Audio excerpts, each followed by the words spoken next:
Good evening, welcome to special debate. అయుత చండీ యాగం అంటే ఏమిటో చూసినాం. ముఖ్యమంత్రి 5 రోజులు చేసిన యాగం, దాని ఫలితం, దాని ప్రభావం ఏంటో కూడా తెలుసుకున్నాం, కళ్ళారా చూసినాం. త్వరలో ఆయన ప్రయుత చండీ యాగం చేస్తామన్నారు. ప్రయుతం అంటే ఏమిటి? ఈ యాగం వలన వచ్చే ప్రయోజనం ఏమిటి? ఈ యాగాన్ని పరిపాలకులు పాలనలో ఉన్నవాళ్ళే చేయాలా? సాధారణ సగటు మానవులు చేసే అవకాశం ఉందా? ఉంటే కనుక దాని ఫలితం ఎట్లా ఉండబోతున్నది? అది సొసైటీ పైన, పరిపాలకులపైన, ప్రజలపైన. యాగంలో వాడే సామాగ్రి కానీ, ఈ యాగానికి దానికి తేడా ఏమన్నా ఉంటుందా? మొత్తంగానే దీని రిజల్ట్ ఏమిటి? దీనిపైన మనం చర్చ చేద్దాం. చర్చలో పాల్గొనేందుకు ద్విసహస్రావధాని డాక్టర్ మాడుగుల నాగపని శర్మ గారు, జ్యోతిష వేద పండితులు సూర్యనారాయణ శర్మ గారు ఇద్దరున్నారు. ఇద్దరికి నమస్కారం అండి. ఆశీర్వచనం. సార్, నాగపని శర్మ గారు, ప్రయుత యాగం అంటే ఏమిటి? ప్రయుతం నిన్న జరిగినది అయుతం. అయుతం అంటే 10,000. నియుతం అంటే 1,00,000. ప్రయుతం అంటే 10 లక్షలు. ఇలా ఒకదానికన్నా ఒకటి 10 రెట్లు ఎక్కువగా వెళుతూ ఉంటుంది సంఖ్య. అందువల్ల అయుతం, నియుతం, ప్రయుతం ఇలా క్రమం. అయుతం అంటే 10,000, నియుతం అంటే 1,00,000, ప్రయుతం అంటే 10 లక్షలు. కాబట్టి 10 లక్షల పారాయణలు ఉంటే 1,00,000 హోమాలు అంటే దానిలో 10వ వంతు హోమం జరగాలి. అందువల్ల ప్రయుతం అంటే 10 లక్షల సంఖ్యతో ఆ చండీ పారాయణలు చేసేటువంటి ఒక అద్భుతమైనటువంటి యాగం. దానికి దీనికి తేడా అంటే కేవలం ఈ ఋత్వికులు చెప్పే మంత్రాలే ఉంటాయా, లేకపోతే కనుక ఇంకా ఏమన్నా తేడా ఉంటుందా? తేడా అంటే అంత సంఖ్యలో అనుష్ఠానం జరగడం అంటే చాలా పెద్ద విషయం. ఒకటి ఊరికే సంఖ్య పెరగటమే కాదు, ఎప్పుడైతే సంఖ్య పెరుగుతుందో దానిలో నియమాలు, దానికి కావలసినటువంటి వ్యవహారము మొత్తము అది చాలా పెద్ద ఎత్తున జరుగుతుంది. అన్నింటిలో కూడా ఆ ప్రమాణాలలో భేదం వస్తుంది, ఆ ప్రత్యేకత ఉంటుంది దానికి. మనం ఈ యాగంలో చండీమాత లేకపోతే ఇంకో యాగం తీసుకున్న అక్కడ ప్రతి దగ్గర అమ్మవార్లే దర్శనం ఇస్తున్నారు. ఎందుకోసం అమ్మవార్లకి ఇంత ప్రయారిటీ ఉంది? అంటే అమ్మవార్లే అంటే అమ్మవారి సెంటర్ దగ్గరే జరుగుతుందా? దీంట్లో రహస్యం ఏమంటే, యా దేవి మధుకైటభ ప్రమథనీ యా మాహిషోన్మూలిని యా ధూమ్రేక్షణచండముండశమనీ యా రక్తబీజాశనీ యా శుంభాది నిశుంభదైత్యదమనీ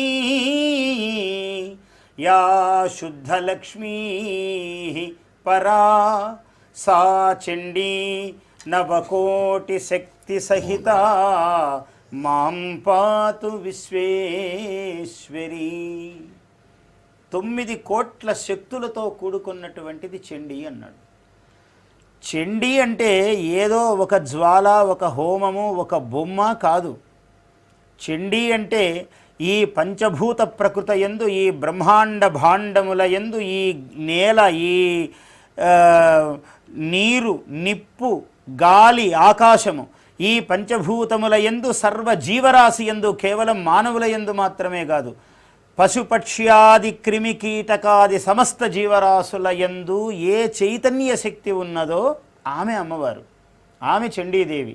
చండీ అంటే చాలామంది ఏదో హోమము, అక్కడ పూజ, దీంతో మనకేమి, దీనివల్ల ఇంత డబ్బు వృధా అవుతున్నది, ఇదంతా పాపం కొంచెం తెలియని తనముతో ఇవన్నీ అనుకుంటారు. నీ డబ్బు 1 కోటి రెట్లుగా నీకు డబ్బు ఏమిటి అసలు? నీకు ఆరోగ్యము, నీకు భాగ్యము, నీకు ఆనందము, నీ కోరిక తీరటం ధార్మికమైనది, ఇవన్నీ ఇంతకన్నా ఐశ్వర్యమేమి ప్రపంచంలో? ఇవన్నీ కావడానికి సర్వ జీవరాశులు ఆనందమయముగా ఉండడానికి మూల హేతువు ఏదైతే ఉందో ఆమె శక్తి, ఆమె మాత. అమ్మ స్త్రీ రూపమని కాదు, ప్రపంచములో ఉన్న శక్తి ఎక్కడున్నా, అగ్ని ఉందనుకోండి, అగ్నిలో ఉన్నటువంటి కాల్చే దాహక శక్తి ఏదైతే ఉందో ఆమె అగ్నిభట్టారకుడి భార్య స్వాహాదేవి అన్నారు. స్వాహాదేవి. ఇంద్రుడిలో ఉన్నటువంటి ఇంద్రుడు అనే ఒక పురుషుడు ఒక ఆకారాన్ని నీవు ఊహించుకుంటే ఆ ఇద్ అంటే ఏమిటి? ఆ ధాతువుకు అర్థము ఇద్ పరమైశ్వర్యే అన్నాడు. ఇద్ అనే ధాతువుకు పరమ ఐశ్వర్యము. ఎవరికైనా డబ్బులున్నాయంటే ఆయనకే వండి ఇంద్రవైభవము అంటాడు. అంటే అంతకన్నా వైభవం వేరే ఏది లేదో అది ఇంద్ర వైభవం. ఆ ఇంద్ర ఇద్ అంటేనే పరమైశ్వర్యే అన్నాడు దానికి అర్థం, ఆ ఇద్ అన్న శబ్దానికి. ఆ పరమైశ్వర్యములో ఉన్న శక్తి ఏమిటయ్యా? ఐంద్రీ అన్నాడు. బ్రహ్మాణి అన్నాడు. బ్రహ్మాణి అక్షధారిణి అదే చెప్తాడు చండీ మంత్రములో. ఇదంతా కూడా బ్రహ్మాణి. బ్రహ్మ అంటే ఏమిటి? సృష్టికర్తృ ధర్మము. సృష్టికర్త బ్రహ్మ. ఆ సృష్టికర్తలో ఉండే సృష్టికర్తృ శక్తి ఏదైతే ఉందో అది బ్రహ్మాణి. సృష్టికర్తలో ఉన్నటువంటి శక్తి బ్రహ్మాణి. విష్ణువు పరిపాలకుడు. ఆ పరిపాలకుడిలో ఉన్నటువంటి పాలనా శక్తి ఏదైతే ఉందో అది వైష్ణవీ శక్తి. శివుని యందు ఏదైతే శివ ఆయన సంహారకర్త, లయకర్త. ప్రతి ప్రాణి ఈ ప్రపంచంలో పుట్టాక ఉండడానికే లేదు కదా, కొన్నాళ్ళు ఉంటుంది, వెళ్ళిపోతుంది ఏ వస్తువు అయినా కూడా. కాబట్టి సృష్టి స్థితి లయ ఈ మూడు గుణముల యందు ఏ తత్వమైతే శక్తి రూపముగా ఉన్నదో, యా దేవి సర్వభూతేషు శాంతి రూపేణ సంస్థిత. ఇవే మంత్రాలు చెప్తారు అందులో చండీలో. యా దేవి సర్వభూతేషు, సర్వమానవేషు అనలేదు, సర్వభూతములు, క్రిమి కీటక పశుపక్షాది చీమ దోమ నల్లి ఇది అది అని లేదు, సర్వం సర్వభూతముల యందు. మన వాళ్ళు అందుకే భూత శాంతి అన్నారు, మానవ శాంతి అనలేదు. అంటే సర్వ ప్రాణిజాలము ఉన్నది. ఇంకా గొప్పగా ఎంత గొప్పగా చెప్పారంటే చర అచర జగత్ అన్నారు. చరం అంటే కదిలే వస్తువులు, కదలనివి ఉన్నాయి, రాయి రప్ప వాటి యందు కూడా ప్రాణములు ఉన్నాయన్నారు. చరాచర జగత్ అన్నారు. అందువల్ల యా దేవి సర్వభూతేషు బుద్ధి రూపేణ సంస్థిత. దానికి కూడా పశుపక్షాదులకు కూడా బుద్ధి ఉంది కదా. యా దేవి సర్వభూతేషు ఇచ్ఛారూపేణ సంస్థిత. యా దేవి సర్వభూతేషు భ్రాంతి రూపేణ సంస్థిత. యా దేవి సర్వభూతేషు మాయారూపేణ సంస్థిత. ఇలా అమ్మవారి యొక్క చైతన్య శక్తి విశ్వవ్యాపిని అయి అది బ్రహ్మాండ భాండము. అయ్యా ఇది మనకు భాగ్యనగరంలో హైదరాబాదులో ఎక్కడో ఎర్రవల్లి గ్రామంలో చేశారు కాబట్టి ఈ ఫలము హైదరాబాదుకు ఎర్రవల్లికి మాత్రమే ఉంటుందా అంటే విశ్వ ప్రపంచములో ఏ మారుమూలకైనా ఈ శక్తి ఉంటుంది, ప్రపంచం మొత్తానికి. ప్రపంచం అది అమ్మవారు చండి. మనకు బయట నుంచి యాగ బ్రహ్మ మహేశ్వర శర్మ గారు లైవ్లోకి వచ్చారు. శర్మ గారు నమస్కారం అండి.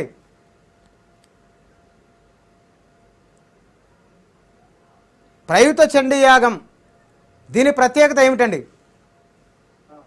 మనకు హిందూ ధర్మ ప్రకారంగా అనేక యజ్ఞాలు విధింపబడ్డాయి.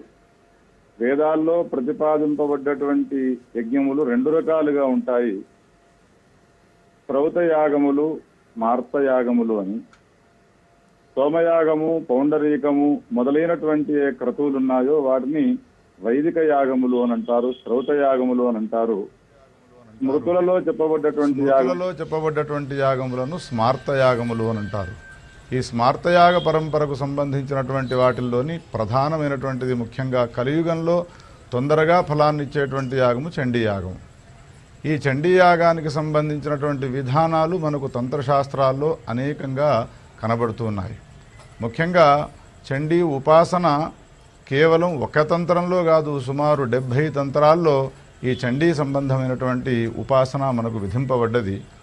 ఇందులో ఉపాసింపబడవలసినటువంటి ఏ విధానాలు ఉన్నాయో అవన్నీ సాక్షాత్తుగా భగవతి రాజరాజేశ్వరి 13 అధ్యాయాలతో కూడుకున్నటువంటి ఈ స్తోత్రంలోనే 12వ అధ్యాయంలో అనేక విధానాలను మనకు తెలియజేసినది.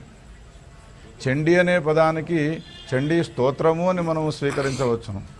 ఈ చండీ స్తోత్రము అమ్మవారికి సంబంధించినటువంటిది ఉన్నది. మార్కండేయ పురాణంలో మహిషాసుర, శుంభనిశుంభ, ధూమ్రలోచనాది అనేక రాక్షసుల యొక్క సంహారం చేస్తుంది ఆ భగవతి. దేవతల యొక్క ప్రార్థన మేరకు దేవతలంతా రాక్షసుల యొక్క సంహారం అయిపోయినది అని భావించి అమ్మవారిని గురించి చాలా అద్భుతంగా స్తుతిస్తారు. ఆమె సంతోషపడి దేవతలకు వరాలను ఇస్తుంది. ఈ సందర్భానికి సంబంధించినటువంటి సమగ్రమైనటువంటి విషయమే ఈ 700 శ్లోకాల్లో చెప్పబడ్డది. దీన్నే చండీ స్తోత్రం అనే పేరుతో పిలుస్తారు. 700 మంత్రాలతో కూడుకొని ఉండడం వలన దీన్ని సప్తశతి అనే పేరుతో కూడా పిలుస్తూ ఉంటారు. అమ్మవారు 12వ అధ్యాయంలో ఒక మాట చెప్పినది, హే దేవతలారా, మీరు నన్ను గురించి చేసినటువంటి స్తోత్రము చాలా అద్భుతమైనది. మిగతా అన్ని స్తోత్రముల కన్నా ఇది చాలా శ్రేష్టమైనది. ఏ స్తోత్రాన్ని స్వీకరించినా ఈ స్తోత్రముతో సమానమైనటువంటి స్థాయి వాటికి లేదు. అనేక ఉపాసనలు దీంట్లో చేయవచ్చును. ఇందులో వచ్చేటువంటి కేవలం ఉవాచ అనే పదము కూడా అదొక మహామంత్రం అవుతుంది.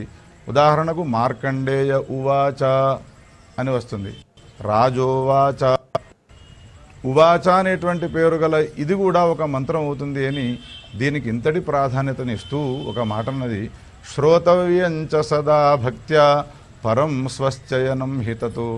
ఈ స్తోత్రాన్ని ఎవరైతే శ్రవణం చేస్తారో వానికి చాలా గొప్ప మేలు జరుగుతుంది. అంతేకాదు దుస్వప్నంచ నృభిర్దృష్టం సుస్వప్నముపజాయతే. దుస్వప్నాలు సుస్వప్నములుగా మారిపోతాయి. బాలగ్రహాభిభూతానాం బాలానాం శాంతికారకం. ఎవరికైతే బాలగ్రహాలు ఆవేశించుంటాయో అవి కూడా తొలగిపోతాయి. చిన్నపిల్లలకు శాంతి కలుగుతుంది. 1 కాదు 2 కాదు, అధ్యాయం అంతా కూడా అమ్మవారు ఈ స్తోత్రాన్ని వినడం వలన పఠించడం వలన వచ్చేటువంటి ప్రయోజనాలను చెప్పినది. ఈ అంశాన్ని స్వీకరించి తంత్రశాస్త్రాల్లో అనేక విధానాలు విధింపబడ్డాయి. అందులో ఈ చండీ సంబంధమైనటువంటి విధానంలో మొదటిది నవచండీ. 10 పారాయణాలు చేసి ఒక హోమం చేయడము. రెండవది శతచండీ, 100 పారాయణాలు చేసి అది 10 హోమాలు చేయడము. ఆ తర్వాతది వచ్చేది సహస్రచండీ, 1000 పారాయణాలు చేసి 100 హోమాలు చేయడము. ఆ తర్వాత వచ్చేటువంటి చండీ విధానంలోని ఉపాసనా విధానమే అయుత చండీ, 10,000 పారాయణాలు చేసి 1000 హోమం చేయడము.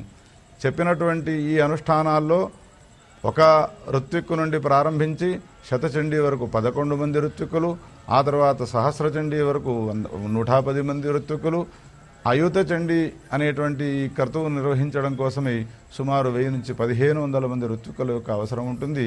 ఇటువంటి ఈ క్రతువు ఇప్పుడు మన కేసీఆర్ గారు తలపెట్టి పరమ అత్యద్భుతంగా దీన్ని నిర్వహించినారు. అయుతం అనే పదానికి 10,000 అని అర్థము. ఇప్పటిదాకా చెప్పినటువంటి అమ్మవారికి సంబంధించినటువంటి స్తోత్రమును చండీ స్తోత్రం అంటారు. ఆ స్తోత్రాన్ని 10,000 సార్లు జపించి నియమనిష్టలతో కూడుకొని ఆ అమ్మవారికి సంబంధించిన మూలమంత్రముతో సహా ఈ మంత్రాలను పాయస ద్రవ్యంతో హోమం చేయడం అనేటువంటిది ఏదైతే ఉన్నదో దీనిని అయుత చండీ హోమం అని చెప్పని అంటారు. ప్రయుత యాగానికి ప్రత్యేకత ఏమిటి? దీని రిజల్ట్ ఎట్లా ఉంటుంది? ఇప్పటిదాకా చెప్పినటువంటి ఏ విధానం ఉన్నదో అయుత చండీ సంబంధమైనటువంటి విధానము దీనికన్నా 2 రెట్లు అధికమైనటువంటిది ఉంటుంది. ఇప్పుడు మనం చెప్పుకున్నట్టుగా శతచండీ కన్నా సహస్రచండీ కన్నా అయుత చండీ కన్నా ప్రయుత చండీ అనేటువంటిది ఉత్తరోత్తర అభివృద్ధి, దానికి సంబంధించిన అనుష్ఠానాలు, దానికి సంబంధించినటువంటి ఋత్విక్కులు, దానికి సంబంధించిన పాయస ద్రవ్యము పెరుగుతూ పోతూ ఉంటుంది. అనుష్ఠాతలైనటువంటి మహావ్యక్తుల ద్వారా ఈ కార్యక్రమం ఈ క్రతువును చేయడం వలన దేశానికి ఉన్నటువంటి అరిష్టం తొలగిపోతుంది అని మనకు శాస్త్రాలు చెప్పినాయి. యజ్ఞాద్భవతి పర్జన్యః, పర్జన్యాదన్న సంభవః, అన్నాద్భవంతి భూతాని అని కదా కృష్ణ పరమాత్మ చెప్పినది. అందుకని మన శక్తిని అనుసరించి మనము ఈ అనుష్ఠానాలను ఆచరిస్తూ వెళ్ళాలి. సత్యనారాయణ వ్రతంలో వ్యాస భగవానుడు ఒక మాట చెప్పినాడు. ఆ వ్రతానికి సంబంధించిన విధానాన్ని చెబుతూ, ఎవరైతే బంగారు చెంబును పెట్టి కలశంలో సత్యనారాయణ స్వామిని ఆవాహన చేసి పూజించే అవకాశం ఉండలేని వారు ఉంటారో వెండి చెంబును పెట్టాలి. వెండి చెంబు పెట్టేటువంటి యొక్క యోగ్యత కూడా లేనటువంటి వ్యక్తులుంటే రాగి లేదా ఇత్తడి, చివరికి మట్టితో తయారు చేసినటువంటి కలశానైనా పెట్టవచ్చును అని ఈ విధంగా ఆయా స్థాయికి తగ్గట్టుగా విధానాన్ని చేసినట్టుగా ఈ చెప్పబడ్డటువంటి నవచండీ, శతచండీ, అయుత చండీ, ప్రయుత చండీ, లక్ష చండీ, కోటి చండీ అనేటువంటి ఏవైతే ఉన్నాయో ఇవి క్రతువు సమానమైన అనుష్ఠానమైనప్పటికీ ఈ క్రతువుల యొక్క అనుష్ఠానాలు కొనసాగుతూ ఉంటాయి. ముఖ్యంగా అనారోగ్య పీడితులైనటువంటి ఒక వ్యక్తికి ఒక మాత్ర వేసుకోవడం వలన జ్వరం తగ్గుతుంది. కానీ ఒకవేళ ఆ జ్వరం యొక్క ఆధిక్యత ఉన్నది అని అన్న తర్వాత 2 గోళీలు వేసుకోవాలి అని అంటాడు, 3 గోళీలు వేసుకోవాలి అని అంటాడు. ఎట్లానో రోగము తగ్గడానికి అదేవిధంగా మన దేశానికి ఉన్నటువంటి ఈ అనావృష్టి మొదలైనటువంటి కొనసాగుతూ అంచెలంచెలుగా పెద్ద పెద్ద అనుష్ఠానాలు జరగవలసినటువంటి ఒక అవసరం ఉన్నది. ఇది కేవలం రాజులు మాత్రమే చేయగలవలసినటువంటి యోగ్యత కలిగినటువంటి అనుష్ఠానము. అటువంటి అనుష్ఠానాన్ని కేసీఆర్ గారు చాలా గొప్పగా శాస్త్రీయమైనటువంటి మార్గంలో ఏ విధంగా ఈ అనుష్ఠానాన్ని చేస్తే మనకు క్షేమం కలుగుతుందో, వచ్చేటువంటి వ్యక్తులు కూడా సందర్శకులైనటువంటి వాళ్ళు కూడా ఒకవేళ యాగశాల బహిర్భాగానికి వచ్చేటట్టయితే ఆ వచ్చేవాళ్ళు కూడా శుచిగా ఉండి మడిని ధరించినటువంటి వాళ్లకు మాత్రమే ప్రవేశాన్ని ఇస్తూ ఈ కార్యక్రమాన్ని చాలా అద్భుతంగా చేయడం జరిగినది. ఏనాడో రాజుల కాలం నాడు జరిగినటువంటి క్రతువును మళ్ళీ ఈనాడు మనకు కళ్ళగట్టేట్టుగా ఈ క్రతువును చేయడం జరిగినది. జగద్గురు శ్రీ భారతీ తీర్థ మహాస్వామి వారి యొక్క పరిపూర్ణమైనటువంటి సూచనల మేరకు ఈ క్రతువు కొనసాగినది. రాజు వెళ్ళితే రాజు వెంట పరివారం వెళ్ళినట్టుగా అమ్మవారికి సంబంధించినటువంటి ఈ చండీ యాగాన్ని చేస్తూ ఉంటే కేవలం ఒక రాజు కాదిమే అనంతకోటి బ్రహ్మాండాలకు మహారాజ్ఞి కదా. అందుకని ఆమె స్థాయికి తగ్గట్టుగా ఉపాంగములైనటువంటి క్రతువులు కూడా ఇక్కడ నిర్వహించడం జరిగినది. 4 వేదాలు ఆమెను పొగిడినాయి, ఆమెను స్తుతించినాయి. మానవ భాష తెలిసి కవిత్వం వచ్చినటువంటి మనము ఆమెను పొగడలేము. ఒకవేళ ఆమెను పొగడగలిగినట్టయితే, ఆమె యొక్క ఉనికిని చెప్పగలిగినట్టయితే కేవలం వేదాలు మాత్రమే చెప్పగలవు. అటువంటి ఋగ్ యజుస్సామ అధర్వణ వేదాలకు సంబంధించిన ఏ పవిత్రమైన మంత్రాలు ఉంటాయో ఆ మంత్రాలతో హోమం చేయడం జరిగినది. రాజశ్యామల అని అమ్మవారికి సంబంధించినటువంటి ఉపాంగ శరీరం ఆమెది, ఆమెకు సంబంధించినటువంటి అనుష్ఠానం జరిగినది. అదేవిధంగా అనేక ఇతర దేవతా సంబంధమైనటువంటి క్రతువులు విష్ణు యాగం నిర్వహించడం జరిగినది. అదేవిధంగా మహారుద్ర పురస్చరణ అమ్మవారికి సంబంధించిన ఉపాసనం చేస్తూ ఉన్నాం కాబట్టి ఆమె ఎప్పుడు సంతోషపడుతుంది అనంటే ఆయనను దలిచినప్పుడు.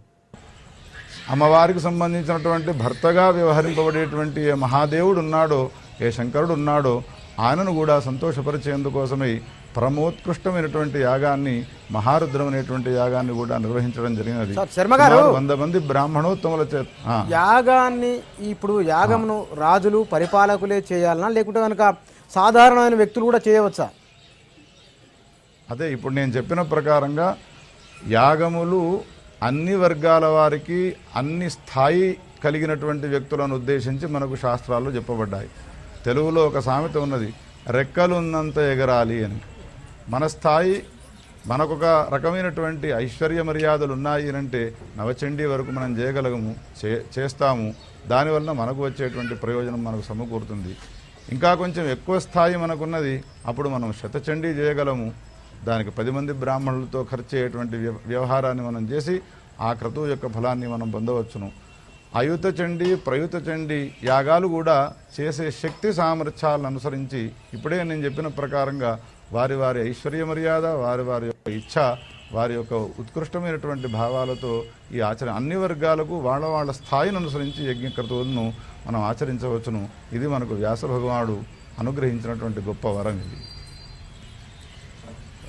నాగపని శర్మ గారు, మహేశ్వర శర్మ గారు మీరు ఉండండి, మళ్ళీ వస్తాం మీ దగ్గరికి. వేదంలో యజ్ఞం గురించి ఏం చెప్పబడింది? ఈ యజ్ఞము అసలు యజ్ఞేశ్వరుడు మూలము. కాండద్వయోపపాధ్యాయ కర్మ బ్రహ్మస్వరూపిణే, కాండద్వయోపపాధ్యాయ కర్మ బ్రహ్మస్వరూపిణే అన్నాడు. కాండద్వయ ఉపపాధ్యాయ, 2 కాండములలో వేదములో చెప్పబడినది, 2 కాండములతో ఉపపాదింపబడినది. ఏమిటి? ఎవరు? యజ్ఞేశ్వరుడు. ఎలాంటి ఈ 2 కాండములు ఏమిటి అంటే కర్మ బ్రహ్మస్వరూపిణే. ఒకటి కర్మకాండము, ఒకటి బ్రహ్మ అంటే జ్ఞానకాండము, భగవంతుడి యొక్క తత్వమును. కర్మ అన్నది క్రియ, మనం లోకములో చేసేటువంటి క్రియ. యజ్ఞాదులన్నీ కూడా కర్మలు. కాబట్టి ఈ కర్మ బ్రహ్మస్వరూపిణే కాండద్వయము చేత ఉపపాదింపబడుతూ ఉన్నాడు యజ్ఞపురుషుడు. అగ్నిమీళే పురోహితం యజ్ఞస్య దేవ మృత్విజం హోతారం రత్నధాతమం అన్నాడు. మనకు అగ్ని అన్నది ప్రధాన దైవతము భారతదేశంలో. మన దేశానికే మూలము. భారతం అంటే ఇవాళ ఉన్న భారతము కాదు. మీరు నెట్లో కొంచెము వెనక్కు గనక వెళ్ళి చూసినట్లయితే కొన్ని యుగాల పూర్వము ఈ భూమండలమంతా ఒకటే. ఎందుకంటే సాగర మేఖలాం పృథివీం అని వర్ణిస్తాడు. అంటే సముద్రము వడ్డాణముగా కలిగిన భూమండలము అన్నారు. వడ్డాణం అంటే కడుపు మధ్యలోకి రాదు, చుట్టూనే వస్తుంది. అంటే భూమండలమునకు చుట్టూ సముద్రము ఉన్నది. అలాంటి భూభాగము భారతదేశము. అటువంటి భూభాగములో ఇందులో ఖండములు భాగాలు ఉన్నాయి. ఇటువంటి ఈ దేశములో అటువంటి జ్ఞానోపాసన కర్మోపాసన వేదము మనకు అనుగ్రహించి ఒక మార్గమును చూపింది. అదే యజ్ఞం. Sir 1 second sir.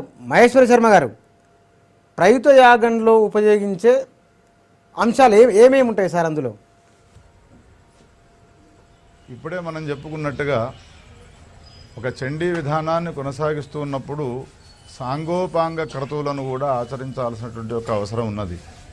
ఉదాహరణకు మనం భోజనం చేసి తృప్తిని పొందాలి అని అనుకున్నాం అనుకోండి. భోజనం చేయాలి అంటే అన్నాన్ని వండుకుంటాం. అన్నం వండుకున్నటువంటి వాడు చింతకాయ తొక్కుతో తిని తృప్తి పొందగలుగుతాడు. కొంచెం ఎక్కువ స్థాయి గలవాడు ఏం చేస్తాడు, ఒక కూరను చేసుకుంటాడు, రెండో వాడు 3 కూరలు చేసుకుంటాడు, 5 రకాల వ్యంజనాలను కూడా చేసుకుంటాడు. తినేటువంటి వానికి తృప్తి ఉద్దేశం ముఖ్యమైనటువంటి ఉద్దేశం అయి ఉంటుండగా ఈ వ్యంజనముల యొక్క తయారీ ఏదైతే ఉన్నదో వాని స్థాయిని అనుసరించి ఏ విధంగా పెంచుతూ వెళుతూ ఉంటాడో, ఈ జరగబోయేటువంటి యజ్ఞాలు ఏవైతే జరుగుతున్నటువంటి యజ్ఞములు ఏవైతే ఉన్నాయో ఆ యజ్ఞములకు పుష్టిని కలిగించే నిమిత్తమై ఇతర దేవతా సంబంధమైనటువంటి యజ్ఞాలను కూడా ఆచరిస్తూ ఉండడం అనేటువంటిది మనకు సంప్రదాయబద్ధమై ఉన్నది. ఇప్పుడే మనం చెప్పుకున్నాము, అయుత చండీ యాగము జరుగుతూ ఉండగా చండీ ఉపాసన కేవలం ఒక అమ్మవారికి సంబంధించినదే కాకుండా ఆ చండీ ఎవరి భార్య ఉన్నదో ఆ మహాపురుషుడైనటువంటి మహాదేవునికి సంబంధించినటువంటి క్రతురాజముతో కూడుకొని ఈ అనుష్ఠానం కొనసాగినది. అదేవిధంగా ఈ క్రతువు నిర్విఘ్నంగా కొనసాగాలి అని చెప్పనంటే దానికి చేసేటువంటి యజ్ఞములు గణపతికి సంబంధించినటువంటి యజ్ఞాన్ని ఆచరించడం జరిగినది. దేశంలో ఉన్నటువంటి ఎట్లయినా మనం యజ్ఞాలను ఆచరిస్తూ ఉన్నాం కాబట్టి ఒకే యాగశాల ఉంటుంది కాబట్టి అనేక మంది బ్రాహ్మణోత్తములు అనేక తంత్ర శాస్త్రజ్ఞులైనటువంటి వ్యక్తులంతా కూడా అక్కడికి వచ్చి ఉంటారు. కాబట్టి వాళ్ళందరినీ వినియోగించుకొని మనము ఆయా దేశానికి సంబంధించినటువంటి ప్రజల్లో ఉన్నటువంటి రుగ్మతలను తొలగించుకునేందుకోసమై లేదా ఇతరమైనటువంటి కోరికలను ఈడేర్చుకునేందుకోసమై అనేక క్రతువులు వేదాల్లో చెప్పబడ్డటువంటి అనుష్ఠించేటువంటి అవకాశం ఉంటుంది అనే ఉద్దేశంతో సంధిలో సమారాధన అనేటువంటి ఒక శాస్త్రం ఉంది కదా మనకు తెలుగులో. ఒక క్రతువు జరుగుతూ ఉండగా దానితో పాటు మిగతా క్రతువులు చేయడం సులభమై ఉంటుంది కాబట్టి ఆ మిగతా క్రతువులనన్నిటి కూడా చేస్తూ దాన్ని పుష్టివంతం చేయడమే అనేక ఇతర క్రతువులను ఆచరిస్తూ ఈ యజ్ఞాన్ని నిర్వహించడం అనేటువంటిది.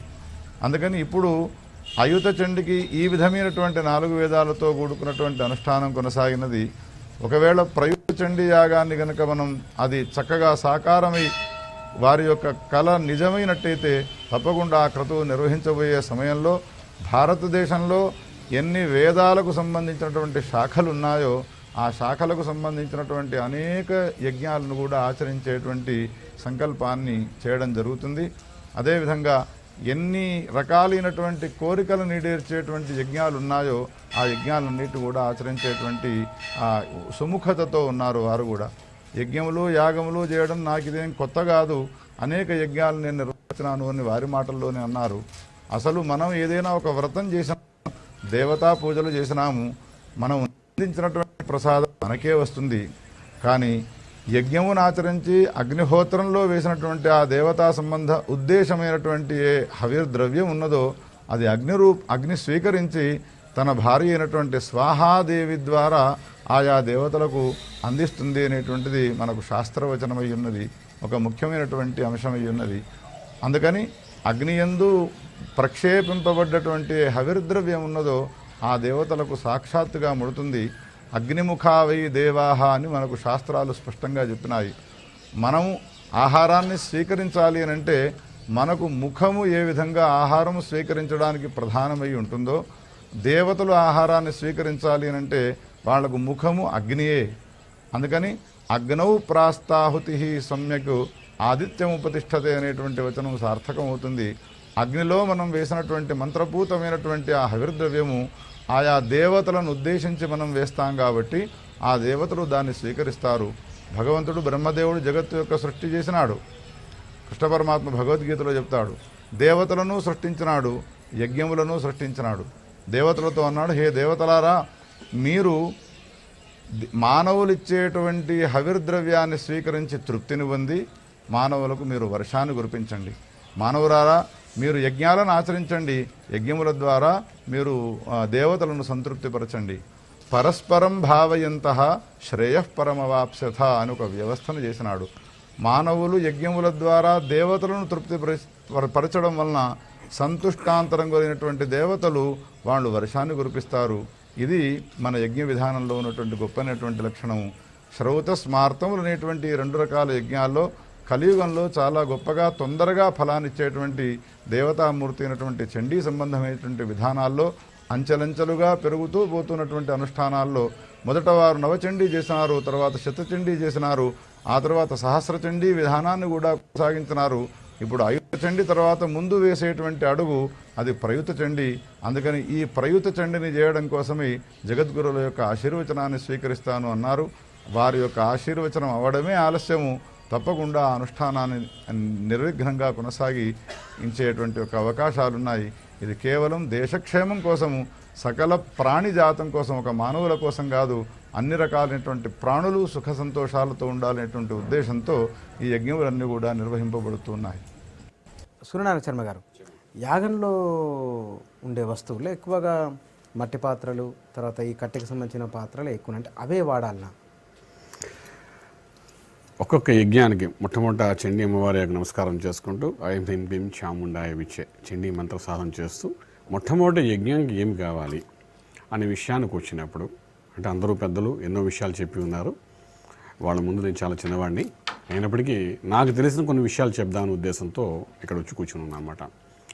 మొట్టమొదట ఒక ఋత్వికుడు ఉన్నాడు అంటే ఉపాసకుడు అయి ఉండాలి.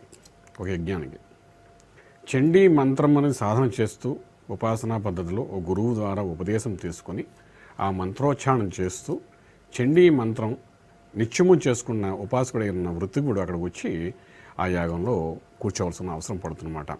సో అలాగా ఈ చండీ యాగానికి అందరూ చండీ పారాయణం తెలిసిన వాళ్ళు అయి ఉండి, చక్కగా చండీ పారాయణ నిష్ఠులు అయి ఉండి, క్రమ పద్ధతిలో అంటే ఈ పారాయణం ఏ విధంగా చేయాలి అనే గురువు ద్వారా తెలుసుకుని ఆ విధంగా చండీ పారాయణం చేసుకుంటూ ఎవరైతే ఇందులో పాఠంలో ఆధిపత్యం వహి ఉన్నారో అటువంటి వాళ్ళందరినీ సేకరించి చండీ పారాయణం చేయాలన్నమాట.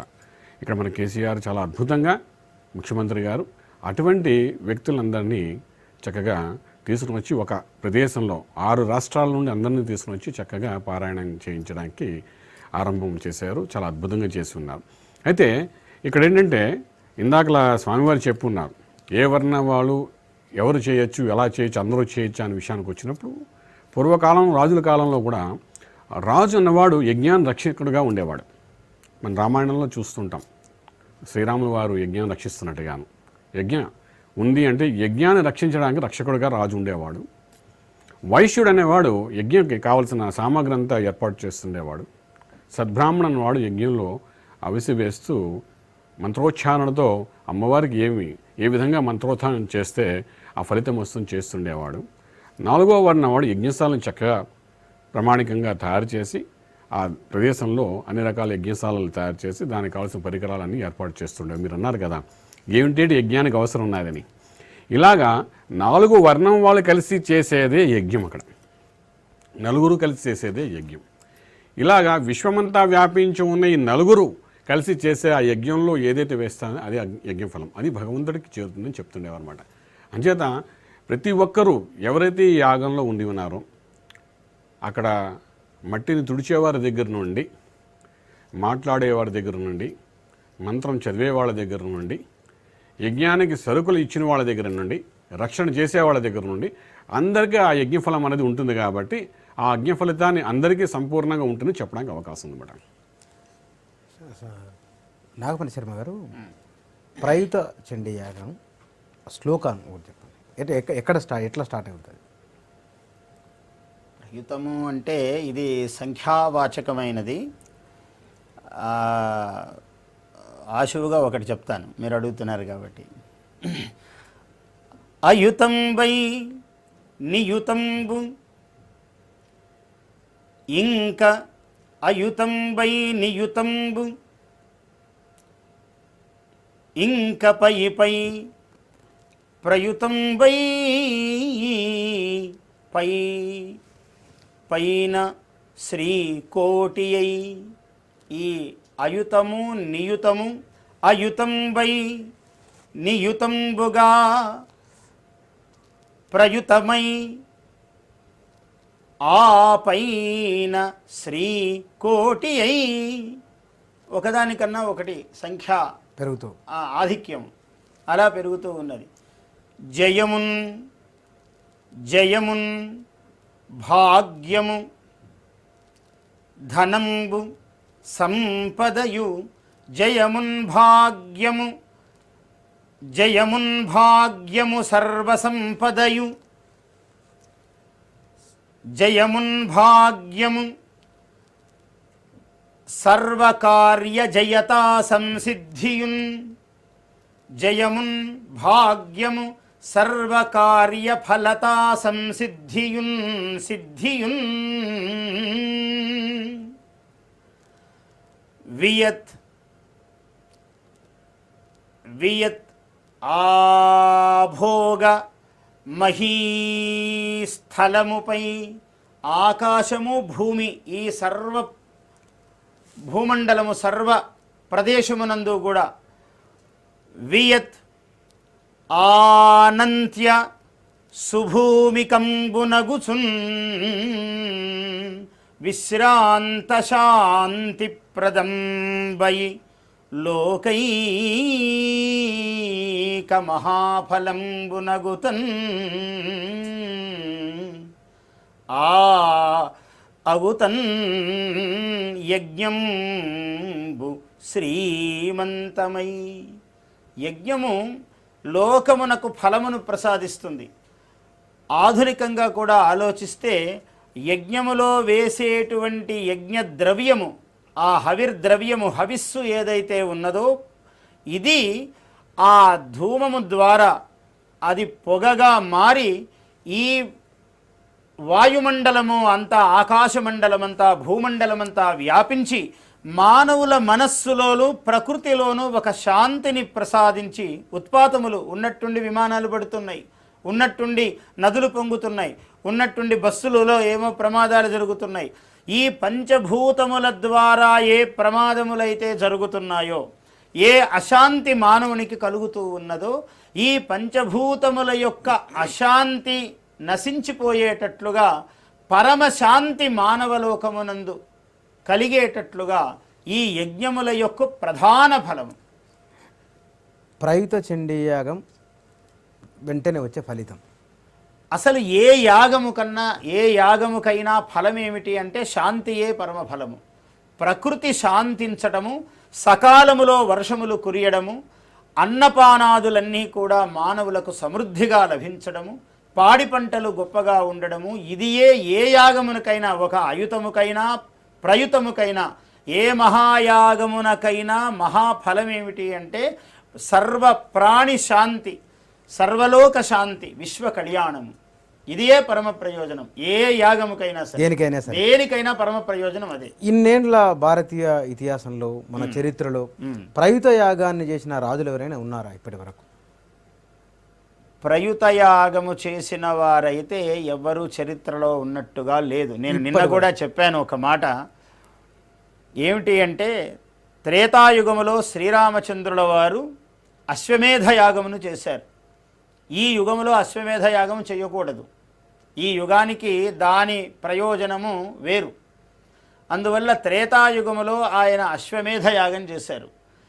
ద్వాపర యుగములో ధర్మరాజు ఆయన రాజసూయ యాగమును చేశారు. కలియుగములో ఒక రాజధర్మమును కలిగినటువంటి వ్యక్తి శ్రీ కల్వకుంట్ల చంద్రశేఖరరావు గారు, తెలంగాణ ముఖ్యమంత్రి వర్యులు, ఆయన వ్యక్తిగత స్థితిలో ప్రభుత్వ పరముగా కాకుండా తాను వ్యక్తిగా ఈ అద్భుతమైనటువంటి అయుత చండీ యాగమును నిర్వహించారు. రేపు ప్రయుత చండీ యాగమును నిర్వహిస్తామని ఆయన నిన్ననే ప్రకటన చేశారు. ఇది చాలా అద్భుతమైన అంశం. ఎందుకంటే చరిత్రలో ఆయా రాజులు చేసి ఆయా మహాఫలాలు అందరూ పొందారు. ఈయన వ్యక్తిగతమైనటువంటి ప్రయోజనము కాకుండా సర్వ ప్రజాక్షేమమునకై ఈ యాగము చేయటం చాలా విశేషము. అయుతమే చాలా గొప్పది. ఇదియే ఎవరు చెయ్యనిది. ఎవరో మహాత్ములకు మాత్రమే సాధ్యమయ్యేది. భారతీ తీర్థ శ్రీచరణులు ఉన్నారంటే సాక్షాత్తు శంభుస్వరూపులు. పరమేశ్వరుడు భూలోకములో నడయాడితే ఎలా ఉంటుంది అంటే భారతీ తీర్థులను చూడాలి మనము. అటువంటి శృంగేరి దక్షిణామనాయ పీఠాధీశ్వరులైనటువంటి భారతీ తీర్థులు చేశారు. వారు నిన్న కూడా చెప్పారు ముఖ్యమంత్రి వర్యులు. ఆ స్ఫూర్తితోనే నేను అయుత చండీ యాగానికి శ్రీకారం చుట్టాను అన్నారు. అందువల్ల ఒక రాజధర్మములో ఉన్నటువంటి వారైతే ఈ వరకు ఎవరూ చేయలేదు. ఇప్పటి వరకు ఎవరూ చేయలేదు. యాగంలో పూర్ణాహుతి ఎందుకు చేస్తారు? పూర్ణాహుతి అన్నది పూర్ణాహుతిముత్తమాంజుహోతి సర్వం వై పూర్ణాహుతి అన్నారు. ఇది అత్యంత ప్రధానమైనది. అంటే శిఖర ఘట్టము. ఒక దేవతకు సర్వ ఆభరణములు, పాదాల నూపురముల దగ్గర నుంచి కడియములు, కంకణములు, ముక్కు పుడక, గళహారములు అన్నీ పెట్టి కిరీటము ఎలా పెడతామో శిఖరాయమానముగా పూర్ణాహుతి ఈ యజ్ఞమునకు మొత్తము శిఖరాయమానము కిరీటప్రాయమైన కార్యక్రమం. పూర్ణాహుతిలో ఆ ద్రవ్యములు హవిస్సుగా వేసేటప్పుడు యజ్ఞేశ్వరుడికి సమర్పించేటప్పుడు ఏ ఏ సంకల్పములు అంతవరకు సంకల్పింపబడినవో వాటికి మళ్ళీ పునః ఒక్కసారి మనస్సులో అనుకొని పరిపూర్ణ ఫలసిద్ధిని ఇచ్చేటువంటి సన్నివేశము శిఖర ఘట్టము ఈ పూర్ణాహుతి. అటువంటి పూర్ణాహుతి నిన్న చాలా దిగ్విజయముగా జరిగినది. యాగాలలో ఎక్కువగా మనం ఆ హోమగుండాలలో నిప్పు రాజేస్తుంది. ఎందుకు నిప్పుకి ఇంత ప్రాధాన్యత ఉంది యాగంలో? నిప్పు ఒక నిప్పుకే కాదు, పంచభూతములకు ప్రాధాన్యం ఉన్నది. మీరు యజ్ఞ వేదికను ఎక్కడ చేస్తూ ఉన్నారు? భూమండలము మీద చేస్తున్నారు. మట్టితో కదా యజ్ఞ వేదికను నిర్మాణం చేస్తున్నారు. భూమి ఉన్నది. ఉట్టి భూమిలో మట్టితో ఒకటి చెయ్యాలి అంటే అక్కడ జల సంసర్గము లేకుండా జరగదు. జలం ఉన్నది. అగ్ని మూడవది. దానికి హవిస్సును ఎప్పుడైతే వేస్తూ ఉన్నామో ఆ జ్వాలలు రావడానికి వాయువు తోడవుతూ ఉన్నది. అందులో అన్నింటికీ మూలము ఆకాశము, పరమ మహాభూతము. ఆ ఆకాశ లక్షణమైనటువంటి శబ్దమే మంత్రము. ఆ మంత్రము చేతనే కదా అనుష్ఠానము, హవిస్సు ఇవ్వటము. ఊరికే మంట 4 పుల్లలు వేసి అక్కడ వెలిగించి దాంట్లో ఏదో నెయ్యి పోసారనుకోండి, ఆద్యము పోసారు, అది హోమము కాజాలదు. అది మంత్రపూతము కావాలి. ఆ మంత్రము తోడైనప్పుడే ఆ వేసేటువంటి మూలికకు, అది కూడా ప్రకృతిలో నుంచి వచ్చేది మూలిక. ఒక మంత్రోచ్చారణ చేయండి. వేసేటప్పుడు ఇంద్రాయ స్వాహ, ఇంద్రాయ ఇదన్నమమ, చండికాయ స్వాహ, చండికాయై స్వాహ, చండికాయ ఇదన్నమమ, అగ్నయే స్వాహ, అగ్నయ ఇదన్నమమ, బ్రహ్మణే స్వాహ, బ్రహ్మణ ఇదన్నమమ. ఇలాగా ఏ ఏ దేవతను ఉద్దేశించి చేస్తారో అందుకనే దానికి సత్వర ఫలము, శీఘ్ర ఫలము అన్నారు. కలియుగంలో ఇది చాలా గొప్ప విశేషము. ఈ యుగములో యాగము చేయటం అనేది అన్ని యుగాలలోనూ ఉన్నది. ఈ యాగములో మరీ విశేషము. 11వ అధ్యాయములో 700 శ్లోకములు. 700 శ్లోకములు. ఉవాచ అనే శబ్దము కూడా మంత్రమే. అలా 700 మంత్రములు. అందుకనే దానికి సప్తశతి అని పేరు. అసలు ఈ సప్తశతిలో ఏం చెబుతున్నారు? సావర్ణి సూర్యతనయ యో మనుఃకచ్చతేష్టమః అన్నాడు. సావర్ణి అనేటువంటి మహానుభావుడు అష్టమ మనువు. ఇప్పుడు 7వ మన్వంతరములో మనము వైవస్వత మన్వంతరే కలియుగే ప్రథమ పాదే జంబూద్వీపే భారతవర్షే భరతఖండే మేరోర్దక్షిణ దిగ్భాగే, హైదరాబాదు కాబట్టి శ్రీశైలస్య వాయవ్య ప్రదేశే కృష్ణా గోదావర్యోర్మధ్య దేశే, ఇలా చెప్తూ ఉన్నాం సంకల్పం. అంటే కలియుగానికి 4,32,000 సంవత్సరాలు కలియుగము యొక్క పొడవు, ఆయామము, విస్తీర్ణము. ఈ యుగములో ఇప్పటికీ 5,116 సంవత్సరాలు పూర్తి అయింది కాలము. ఇంకా మనకు దీనికన్నా ముందటిది ద్వాపర యుగం. ఇప్పుడే చెప్పుకున్నాం ధర్మరాజు అని, కృష్ణ పరమాత్మ ఉన్న యుగం. అది కలియుగానికి 2 రెట్లు పెద్దది. అంటే 8,64,000 సంవత్సరాలు దాని యొక్క పొడవు. దానికన్నా ముందరిది శ్రీరామచంద్రుల వారు జన్మించిన యుగము, అది త్రేతాయుగము. కలియుగానికి 3 రెట్లు 12,96,000 సంవత్సరాలు దాని పొడవు. దానికన్నా ముందరిది కృతయుగము, హరిశ్చంద్రుడు, మాంధాత ఇటువంటి మహాత్ములు పుట్టినది, అది కలియుగానికి 4 రెట్లు పెద్దది, 17,28,000 సంవత్సరాలు. ఈ 4 యుగాలను కలిపితే, అంటే కృత త్రేత ద్వాపర కలియుగములు కలిపితే దాదాపు 43 లక్షల పైచిలుకు సంవత్సరాలు అవుతుంది. ఈ 43 లక్షలను కలిపితే ఒక మహాయుగం అన్నారు. ఇలాంటి మహాయుగాలు 71 గడిస్తే మనకు ఒక మన్వంతరం అన్నారు. అలాంటి మన్వంతరాలు 14 గడిస్తే మనల్ని సృష్టించిన బ్రహ్మదేవుడికి ఒక పగలవుతుందన్నారు. ఒక్క పగలు. ఇది కాలమానము. ఈ కాలమానములో ఇప్పుడు 14 మన్వంతరములలో 6 మన్వంతరములు పూర్తి అయి 7వ మన్వంతరములో ఉన్నాము. రాబోయే అష్టమ మనువు గురించి ఈ సప్తశతిలో చెప్పాడు. ఇక్కడ బతుకున్న వాళ్ళకు ఇప్పుడు ఆయుధ చండీ యాగం, ప్రయుత ఈ 2 చూస్తే, టీవీ చూసిన వాళ్ళకు, యజ్ఞంలో పాల్గొన్న చూసిన వాళ్ళకు వాళ్ళ ఫలితం ఎట్లుంటుంది? వాళ్ళ మీద ఒక మాట. మహాఫలము. ఏమేమి ధార్మికమైనటువంటి అమ్మాయికి పెళ్లి కావాలి, ఇదిగో మాకి ఉద్యోగం రావాలి, గృహంలో శాంతి కావాలి, అశాంతిగా ఉన్నాము అని ఎవరెవరైతే ఇలాంటి ఈ అవసరములు కలిగి ఉన్నారో వారందరికీ చూసినా విన్నా, ఇందులో పాల్గొన్న అనాహుతో అధ్వరం గచ్చేత్ అన్నారు. ఆ అధ్వరం అంటే యాగము. యాగమునకు ఎవరి ఆహ్వానము పని లేదు. అందరూ ప్రతివాడు వెళ్ళి చూడాలి, అందులో పాల్గొనాలి, ఆ మంత్రము చెవిలో పడాలి, తనకు తోచిన ఒక చిన్న ద్రవ్యం అందులో సమర్పించుకోవాలి. అటువంటి వారి జన్మ ధన్యము. వారికి సకలమైన ప్రయోజనములు, సకల ఫలములు సిద్ధిస్తాయి. నాగమణి శర్మ గారు థ్యాంక్ యూ అండి, సూర్యనారాయణ శర్మ గారు థ్యాంక్ యూ అండి. ఇద్దరికి యజ్ఞం, యాగం ఇది మన జీవితాల మీద ప్రత్యక్ష ప్రభావం చూపించేది.